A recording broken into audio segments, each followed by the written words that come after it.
Bonjour, derrière moi la future gare multimodale. Alors une gare multimodale, ce sont des TER, ce sont des TGV, c'est aussi l'accès aux bus, les lignes chrono, les lignes A et C, également les lignes secondaires 1 et 2, c'est aussi le covoiturage, l'autopartage, la location de vélos, 500 vélos dans la vélostation, c'est aussi bien évidemment la partie location de voitures. C'est tout ce que vous aurez à partir de la rentrée 2019 qui permettra aux 3 500 000 passagers par an d'avoir une infrastructure qui répond à leurs besoins et à leurs attentes du quotidien.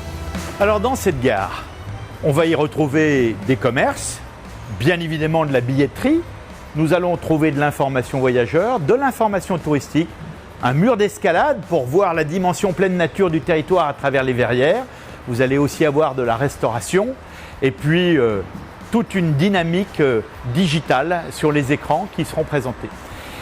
Bon, tout ceci, eh bien, c'est un investissement conséquent grâce à l'État, la région, le département, Grand Chambéry et bien évidemment la ville de Chambéry. 43 millions d'euros sur l'ensemble, y compris avec les parvis Est et Ouest.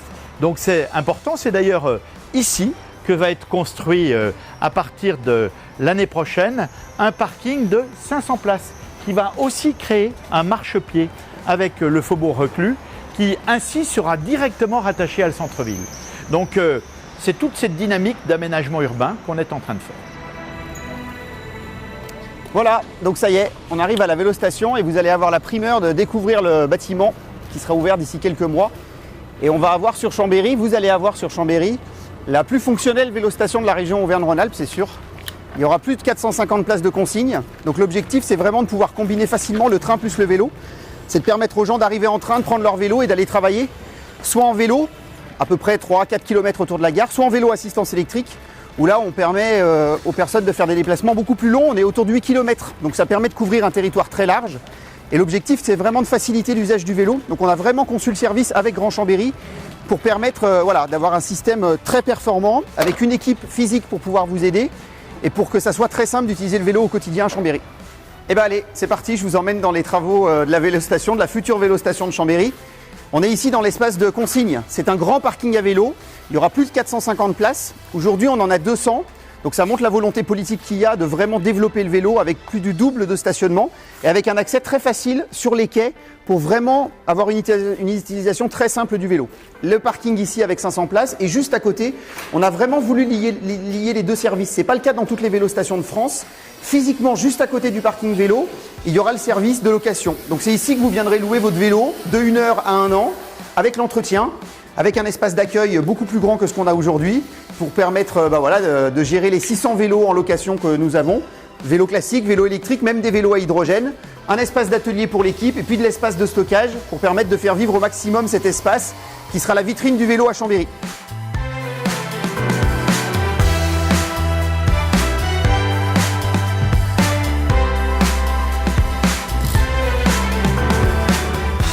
Un plateau de bureau en pleine activité, en montage de cloisons, en tuyauteurs qui sont en train de commencer à tirer les réseaux pour, dans tous les étages, commencer à distribuer les bureaux que nous livrons pour le mois de novembre. Donc c'est une phase importante qui est en cours en ce moment.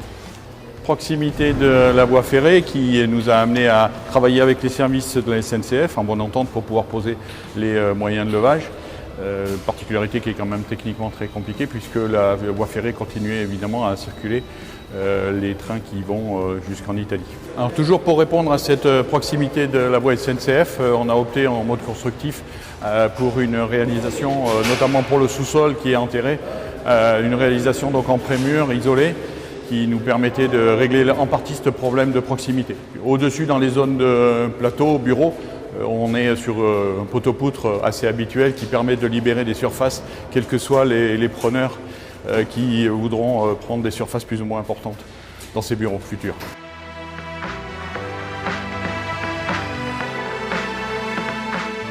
La place de la gare telle qu'on la connaît va beaucoup changer. La circulation en elle-même de la voie des bus va rester au même endroit. Par contre, on va apporter beaucoup de végétalisation. On va avoir un nouveau revêtement en béton désactivé avec des perspectives qui se feront pour permettre le passage des piétons depuis le centre de la ville jusqu'à l'entrée de la gare. Les travaux sont prévus de démarrer en septembre de cette année et devraient se terminer au printemps 2019.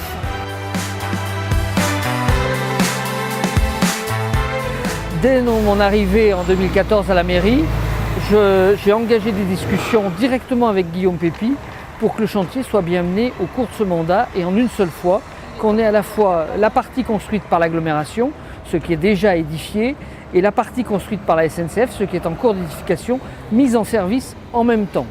Cette gare, c'est la 4e gare de la région Rhône-Alpes. Il était donc aussi important pour la SNCF de réaménager les espaces pour faire face à un flux sans cesse croissant et qui devrait encore augmenter à l'avenir puisque nous avons la volonté de faire de la ligne de chemin de fer la colonne vertébrale entre Montmélian et Aix-les-Bains. Cette gare, c'est une vitrine pour Chambéry, pour son agglomération, mais aussi pour toute la Savoie, puisque la gare de Chambéry rayonne aussi sur les stations et rayonne également un peu sur la Haute-Savoie. Alors le calendrier de cette gare, vous avez vu que toute la partie bureau et la partie vélo-station est pratiquement terminée.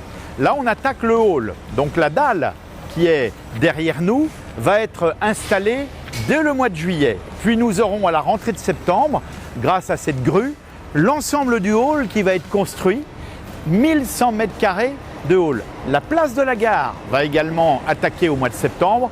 L'idée, c'est de pouvoir livrer la partie vélo-station au mois de janvier, puis l'ensemble de la gare à l'été prochain pour une mise en fonction, une opérationnalité totale au mois de septembre. Voilà, on verra ensuite le parking de 500 places de l'autre côté de la passerelle qui intégrera la passerelle démarrée en septembre 2019. Ça veut donc dire que l'ensemble sera bouclé pour le printemps 2020. Mais la gare fonctionnera dans sa multimodalité dès l'été prochain. Voilà, donc bienvenue aux futurs utilisateurs.